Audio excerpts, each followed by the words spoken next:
Hello everyone and welcome back. In this video, we're going to be covering handling data sent by clients to your FastAPI. When you need to send data from your client, so let's say a browser, to your API, you need to send it as a request body. A request body is data sent by the client to your API, and a response body is the data your API sends back to the client. Your API almost always has to send a response body, but clients don't necessarily need to send request bodies all the time.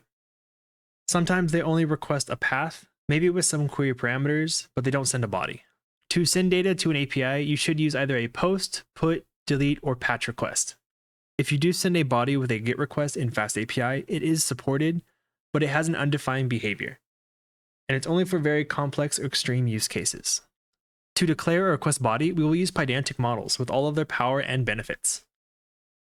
So we can do this first by saying from Pydantic, we import a base model. This will be what we use to create all of our models for our data. So in doing this, we can say class, whatever you want the class to name. In this case, I'm going to create a post class with a post endpoint, inheriting from base model. And now in here, you can declare what kind of data you want to receive for this API endpoint. In this case, I'm going to accept these 4 attributes. We'll have a title as a string, some content for a post as a string, if it's been published or not, and a rating that is an optional integer or none, with a default of none.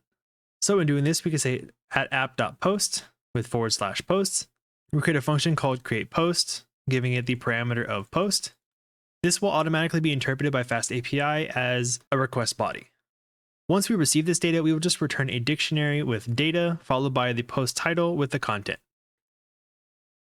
We'll go and pull up the terminal, and we will go ahead and type in uvicorn app:/app --reload to go ahead and start our application. Once we do this, we can go ahead and go to this in the browser. And we'll go to localhost 8000 /docs to go ahead and find our docs endpoint. And we can see we have our post endpoint here. When we go ahead and open this, it gives us an example value for the schema of our request body. If we go and hit try it out, it lets us edit these values.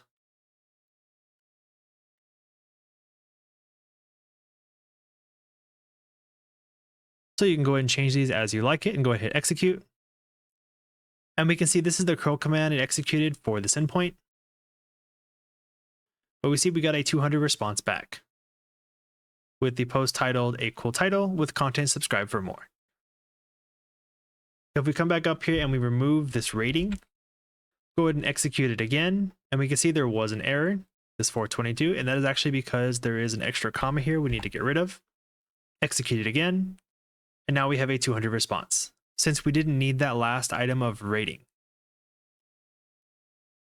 If we come up here, let's say we send empty data to this endpoint by getting rid of everything here. Execute again. And there was an error missing those fields that were required. So in this case, the title was missing in the body and the content. We can also have models that are inside other models. So if you're familiar with something like SQLAlchemy, this will be very familiar to you.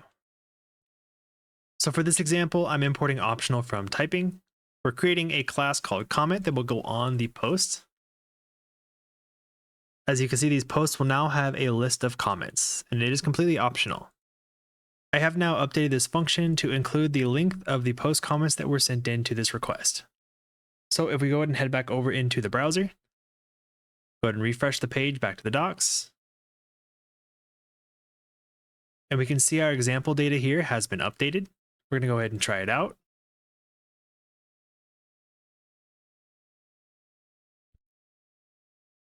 I've gone ahead and modified some of this data. We'll go ahead and hit execute and scroll down. And we can see we did get a response of 200, returning that a post title with a cool title with 1 comment was received. And we scroll back up. Since our comments are optional, we could completely get rid of this as well. Execute it again. Make sure we get rid of that comma as well for the last entry of the JSON object. And see the post title at cool title with 0 comments received.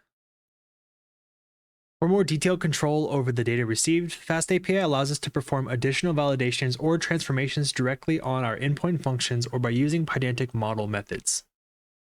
So an example of this is we can take the post.title that we received and convert it to uppercase.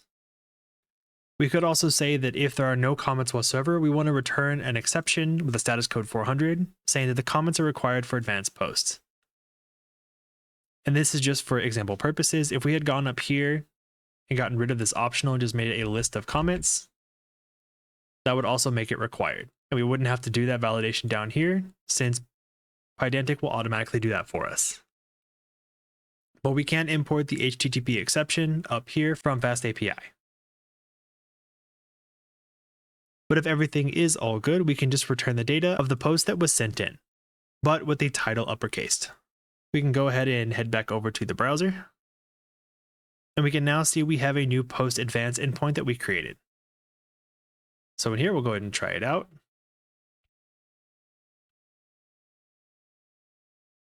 Go ahead and add in some example data here, execute it. And we can see we have a 200 response, meaning everything was okay. And the data returned was the post data we sent in, but with this title all uppercased. And that's it for an introduction into the request body with FastAPI. If you found this helpful, leave a like, subscribe, and I'll see you in the next one.